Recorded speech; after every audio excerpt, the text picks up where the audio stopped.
এবং আমাদের মাঝে উপস্থিত আছেন সম্মানিত প্রধান অতিথি ঢাকা জেলার সম্মানিত আমির ওদের প্রিয় ভাই মাওলানা দেওয়ান হোসেন, উপস্থিত আছেন বিভিন্ন পর্যায়ের নেতৃবৃন্দ এবং আমার সামনে উপস্থিত বিভিন্ন পর্যায়ের দায়িত্বশীল ভাইরা। আসসালামু আলাইকুম ওয়া রাহমাতুল্লাহি ওয়া বারাকাতুহু।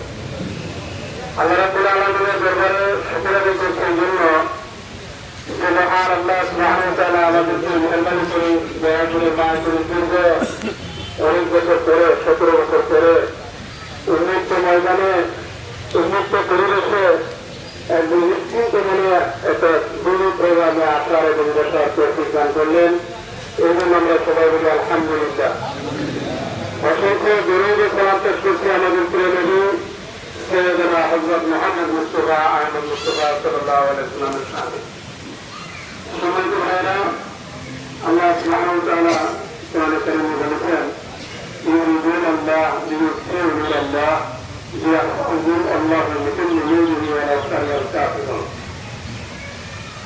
ওরা চায় দেশের খোঁজ হয়ে আল্লাহর আলোকে বুঝে বুঝে অথচ আল্লাহর সিদ্ধান্ত হচ্ছে তাকে